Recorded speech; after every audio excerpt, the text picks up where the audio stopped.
All right, Big Red. Double or Nothing is this weekend. Are you ready to be put on the line again? What in the living shit is Double or Nothing? It's the AEW pay-per-view. It's a big, big deal. AEW? That place is for pussies. I'm a WWE stan. What? What are you talking about? AEW is great. Maybe if you're a mark. Big Red ain't going on the line of no bottom feeder pay-per-view. Oh, man. Can't put Big Red on the line. What do I do? Pick me! Big Gold? Use me! I love AEW! It's AEW. That too! Variety is the spice of life. Besides, haven't you seen Dark Side of the Ring? Vince McMahon is a huge piece of shit. Oh, wow. I will happily represent all wrestling that isn't WWE. But what's gonna be the punishment for losing this time? There's not going to be another punishment for a while, Big Red. I kind of feel like if Larson has to suffer through a third humiliation anytime soon, he's going to break for good. How about the loser congratulates the winner with a spirited poem? Poems are for pussies. Man, I really need to get out of the house. Hey, friendo, Steve here. And Larson. And welcome back to Going In Raw. It's time for our AEW Double or Nothing predictions, man. We're going to be doing our reactions, our live reactions to this. Watch along with us this coming Saturday, tomorrow, youtube.com/Steven Larson. Should be a fun time. Yeah, I think it will be. I think it's going to be a pretty fun show. A lot of potentially unpredictable outcomes going into this particular card. Let's just get right into this. What do you think, Steve? I think that's good. I've got 1, 2, 3, 4, probably 5 matches that I'm positive about. But there are I have 5 as well. 2, 3 that I'm like, I don't really know. And those 3 can make all the difference. Absolutely. Hold on a second. Wait, I forgot to do this. All right, while I do that, I'll explain confidence points real quick. So confidence points, essentially, there's 8 matches on this card. You assign a point value between 1 and 8 in this instance, with 8 going to the match you're most confident in, 1 the match you're least confident in, and so forth. We tabulate the points of correct picks at the end of the show. Whoever has most points wins prediction. We got some prop bets as well. I've got Big Gold right here on the line. This is our non-WWE championship title. Of course, I won at Revolution, I think. So, here we go. I still need to confirm that. This is good stuff. I think I did. I think after the Wrestle Kingdom debacle, I think like once I stole Big Red, I think I just started winning naturally. I'm anyways. happy you're telling the truth. I know. And I was like, so the what they call the buy-in. There you go. The buy-in match, the kickoff show, private party versus best friends.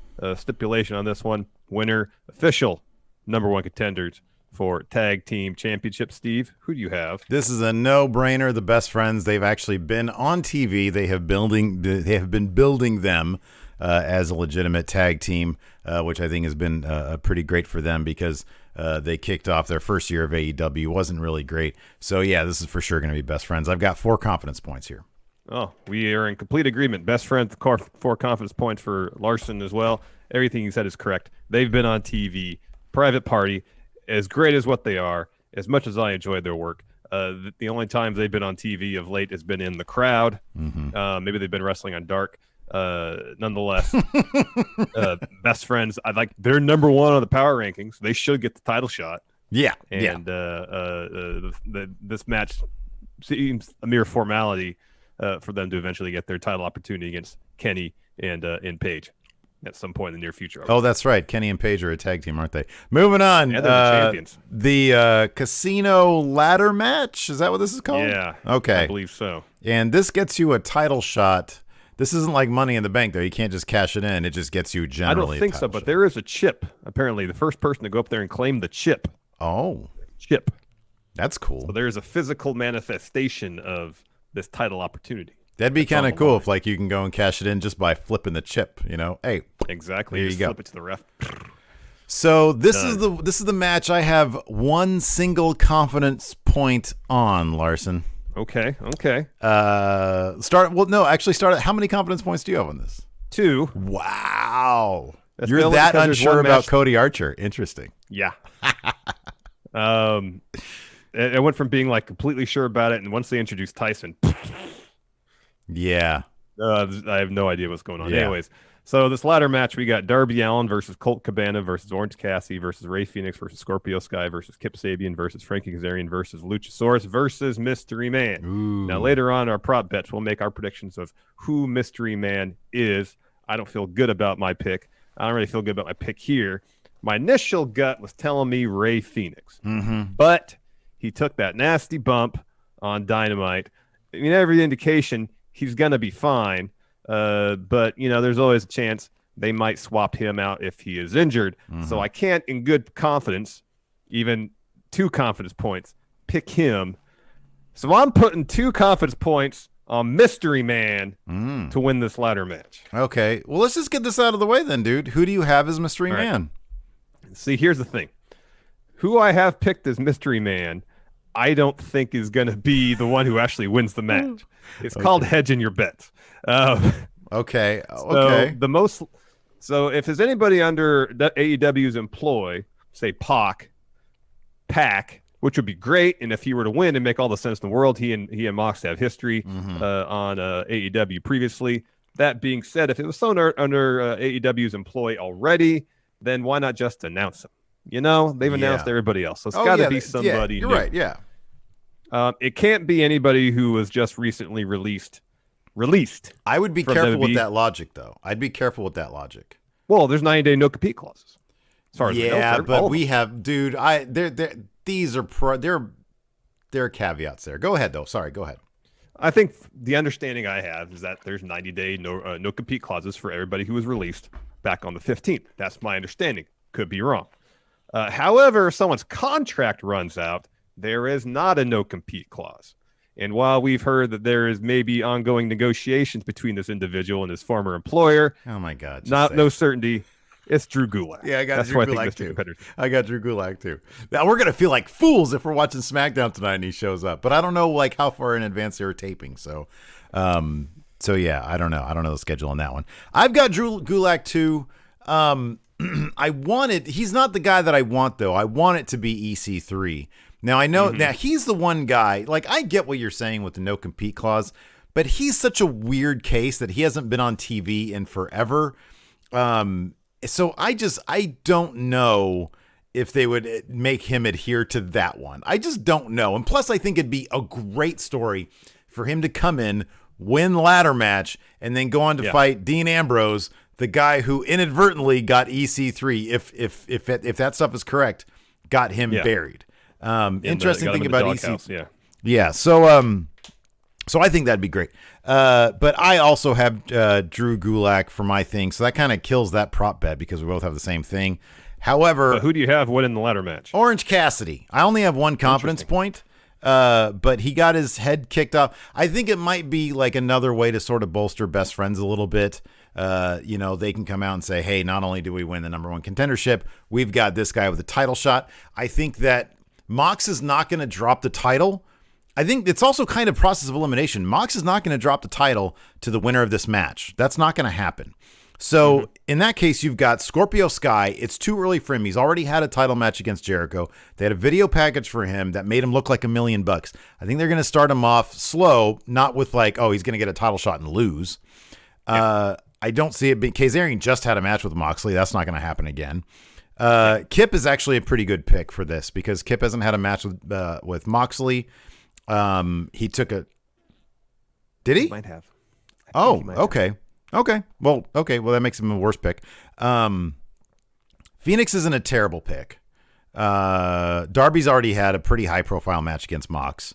Colt Cabana's, I just don't see him being much of a factor. So to me, that leaves Orange Cassidy or the mystery guy. Drew Gulak would be great in a match against Mox. But then he has to lose that. So I don't know, man. I'm just going to go with Orange Cassidy. I love how unpredictable this is, though. There is no clear winner here, or there is no clear, like, oh my God, it's definitely going to be this guy. That's kind of another reason why I went with Mystery Man, because there's no, like I thought at first Phoenix, but then you never know. It's a huge splash for Mystery Man for him to come in and do this. But I also wonder if AEW would prefer to reward an employee that's already been there to sort of, say, hey, this is, for being with us. I don't know. That's entirely possible. I don't know. So I'm just going with Orange Cassidy. He's super over. Yeah, he is super. But at the same time, though, I don't know if they want to put him in there against. So, like, if they have Drew win Gulak, I don't know what the window is for cashing in your opportunity. Is it a year? That's something he can hold on to for a while, build him up. And I agree, he's not going to be the one that beats Mox for the belt, but that can be a good long-term story to be told of Drew Gulak, especially as heel, coming after Mox. That could be interesting. Yeah, maybe. Interesting. After that, we've got it could be Pac, it could be all sorts of different people. Who knows? Dustin versus Sean Spears is next. Last I checked, Dustin doesn't have his own cable news show that Sean Spears does. To me, that gives Sean Spears the edge. I got 4 confidence points. At this point, we're in the... You have 2 matches with 4 confidence points then. Really? You had 4 in Best Friends. Oh, okay. Who do I not have? 5. I have Spears with 5, so... Okay, who do I have? 6, 7... How many matches are there? 8? Yeah. Oh, that's what I did wrong. Okay, so this will be 8. This will be 7. This will be 6. And you this got 5 will be on 5. 5 All on... right, so we're in agreement, complete and total agreement again. Oh, cool. Sean Spears, 5 confidence points, each of us. Team going in Raw. Okay, next. MJF versus Jungle Boy. Jungle Boy is not winning this one. MJF is totally winning this one. He's not going to take an L till Cody eventually beats him. I got MJF 8 confidence points. Wow. All my confidence points on MJF winning. Yeah, that's a good bet. I've got 6 just because I'm more confident in the other 2. Fine. Like, to me, the matches that I'm confident, the top 3 matches that I'm confident in the most. It could be, you could swap them out. Exactly. They're all the same. Totally. Next one, I'm not confident at all. Cody taking on Lance Archer for this TNT title. When this tournament started, it seemed a shoo-in. Lance Archer was going to win this, and really, it's just when they introduced Mike Tyson. That's when it really threw what I thought was a sure thing for a loop completely, because Tyson's going to get involved. Yeah. If he's there, if he's got free reign essentially to go where he wants, do what he wants, as was stated on Wednesday, he's going to get involved in some capacity. You don't pay Mike Tyson probably a good chunk of money to stand around ringside. He's going to throw a punch. And if he's going to punch anybody, it's going to be Lance Archer. Lance Archer will dominate Cody for 95% of the match. He'll get in Tyson's face. Tyson will punch him. I don't know if he'll knock Lance Archer out, but it'll be enough of a punch to allow Cody to capitalize. Cody's going to win. I only got 1 confidence point on it, though. Okay, so I have 2 confidence points on Cody. And I wrote some notes on this one. Oh wow! On my thing here. So I wanted to see how many Cody pros there were and how many Archer pros there were. Right. Mm-hmm. So I'll let you know right now. So number 1, we already have in favor of Archer winning, we already have a face champion, and that's Moxley. We also have, but I'm talking about specifically the men's division. We have a heel champion with Nyla Rose, but I'm talking about specifically the men chasing the men's titles. We've got a face champion already, but Cody was very, very specific in the conference call yesterday as to not refer to this as the number 2 title. So he wants to keep these titles very separate and their own things. So I don't think that really matters that much. There's also, to keep Archer really, really strong, to give him this title, there is a lack of big monster heels. I mean, you've got Wardlow, but he's basically a henchman. You've got Swagger, henchman. You've got, who else do we have? I mean, Jericho is not a big monster heel. Luchasaurus, he's not a heel, but he's the only other probably larger competitor in the company. Monster guy, and he's a good guy, and he's sort of a comedy act anyways. By the way, don't sleep on him in that ladder match. He could totally win this. So the Tyson stuff. So here's the thing about Tyson. What you said is totally true. Like, it seems likely that he'd punch out Archer. It also seems incredibly likely. What do they call Mike Tyson? Baddest man on the planet. The baddest man on the planet. Why wouldn't they buck what WWE did 25 years ago and go the other way and have him, because Jake is like, oh, if Tyson does this, if Tyson does that. What if Tyson is aligned with Jake the Snake? That wouldn't shock me either, and it'd be a great swerve. So this could be, Tyson could knock Cody out. So, but I think both those ideas cancel each other out. So you can't rely on either of those. All right. Here's the thing. This is 3 reasons why Cody's going to win. All right. Number 1, there has been an obvious directive that the Elite win in 2020. The Elite go over big in 2020. Number 2, Cody is the top guy, and I don't think he wants to do I lost, now I have to find myself story. It's not like him.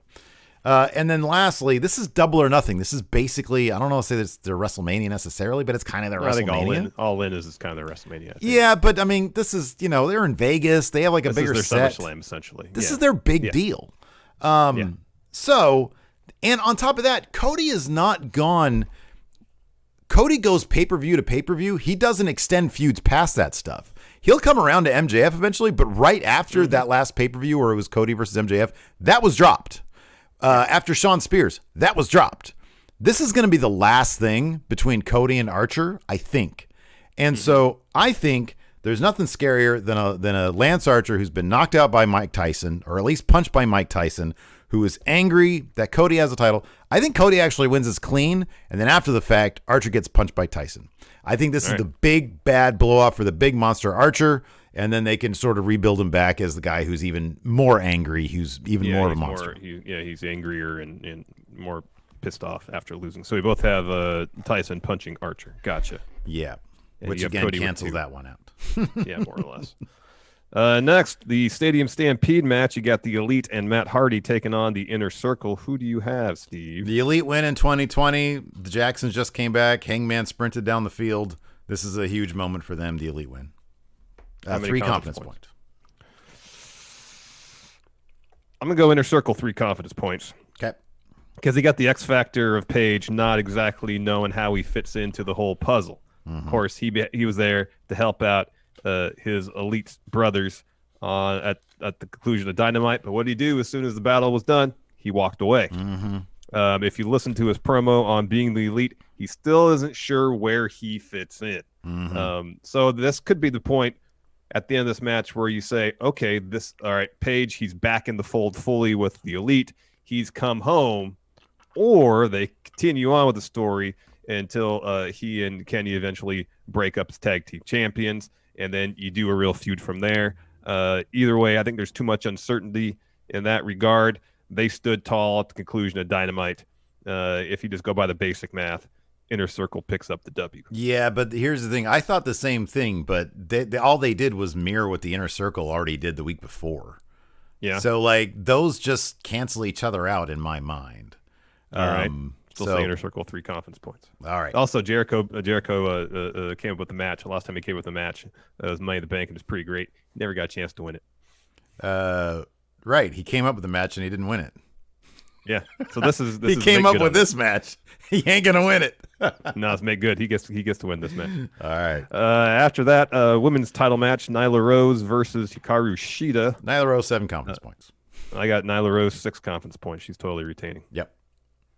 Math works out in this one. Since Shida may have took the pin on the tag match on Wednesday, but she suplexed Nyla through the table, stood tall. And finally, Jon Moxley versus Brody Lee for the AEW championship. Mox totally is winning this. Yeah, 8 confidence points. Of course he's going to win this. I got 7. Yeah. This is he's totally winning. I mean, he's not going to he's going to drop that title to either Hangman Page or maybe Kenny Omega. It'd be rad if he dropped it to Pac, though. It'd be pretty cool. That'd be awesome. We got a couple more prop bets we got to go through. So Britt Baker versus Chris Statlander was announced for the show. Don't know if it's going to happen given that Britt may have hurt her knee. So we're not going to include it in the confidence points section, but we'll do it as a prop bet. If the match happens and you pick the winner right, you get a point. Doesn't happen, you don't get a point. It's pretty simple. Yeah, this is not going to matter, though, because we're both going to go for Britt Baker. No, I picked Chris. Are you serious? I picked Statlander. Oh, wow. Yeah, okay, never mind then. Yeah, I got Britt Baker winning this. All right. It's not going to happen, though. Match ain't going to happen. All right, so, finally. The only thing that sort of causes pause for me for that one is that, so I think Brian Alvarez said there was chatter backstage that said she had an ACL tear. In the newsletter this week, Dave Meltzer said, at press time, all that's known is that the next day she was feeling much better. So, I don't know. Things have been like strangely quiet. I know you mentioned, yeah, you're probably right. Right now might be a difficult time to get an MRI, although like they probably have the full width and breadth of the Jaguars, connections to get this done. Yeah, potentially. But it's just been strange that we haven't heard anything. I guess that's my thing. Yeah, so I think it probably. And will I just thought happen. if she's dealing with a knee injury, she might not be able to do all she can do in the Yeah, ring. no. She is feeling better. And Statlander has to focus on the knee, and she can win the match. You don't want to take Britt's been getting a push from like a character perspective, but she's lost plenty of matches during the course of the kind of the rebirth of Britt as heel. Yeah, but Statlander's been nowhere to be found, and Britt has lost matches against.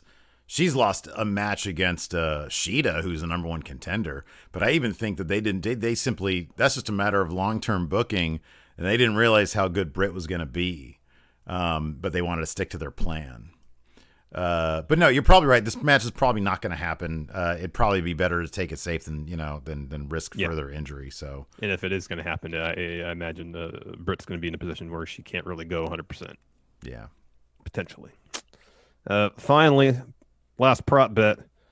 We're going to try to predict the exact order of the ladder match participants. So the deal is to start every 90 seconds, another person enters the fray until everybody's in, or I guess until someone wins before everybody gets in. Mm-hmm. So, Steve, what is your order? So, this is crazy because if somebody actually gets this, it should be worth more than 1 point, but I think that's just 1 point. It's prop bet. So write them down as you say what they are. Phoenix. Or copy and paste your thing. Oh, okay. Phoenix, you got number 1? Well, 1 and 2. All right, here we go. Where are we here? I got Phoenix on there. Order. Oh, here we go. Boom, there it is. It's Phoenix, then Orange Cassidy, then Darby Allin, then Kip Sabian, then Kaz, then Scorpio Sky, then Colt Cabana, then Drew Gulak. You're short a Luchasaurus, however. All right, fine. Put Luchasaurus.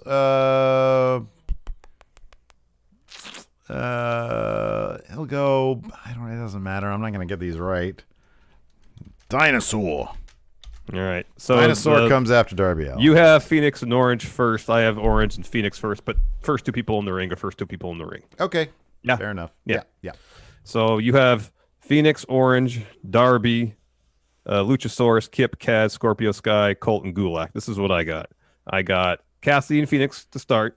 I think we're completely agreement there. I have Kip next, because I think Kip and Jimmy Havoc, they have beef with best friends, I think, kind of. So you get the two heels team up on Orange Cassidy. Colt's in next because he did that spot at Dynamite. And then you get Darby, the kind of the wild card. You put him in the middle. After that, Kazarian, Scorpio Sky, Luchasaurus, and then Mystery Man. Good stuff. We'll see.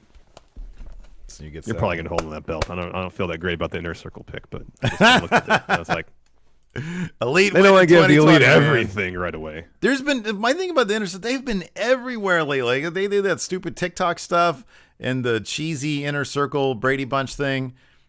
They've been all over the place, man. They're gonna take a loss. Well, here's another thing to think of. There's still blood and guts. That thing is still going to happen. Yeah, but they haven't 100% winning that mentioned match. That. What's that? That's the blow off. Said whenever that happens, the blood and guts match. If this is the blow off of all this, that's the match the Elite's going to win. Dude, that match is not even on their radar. Nobody knows. Oh, it's in their back pocket. That's in their back pocket. As soon as they can have shows with people in. That match doesn't factor into their stories right now, man. Because they're not going to do it until there's people there, and nobody knows when. They made such a huge deal of it. It's in the back of their mind. All right. Anyways, that's it for our Double or Nothing predictions. Let us know what you guys think in the comments below, and hopefully we'll see you guys there with us on Saturday tomorrow. Say bye, Big Gold. Big Gold, say bye. I don't hear anything. Goodbye. Bye, everybody. Bye.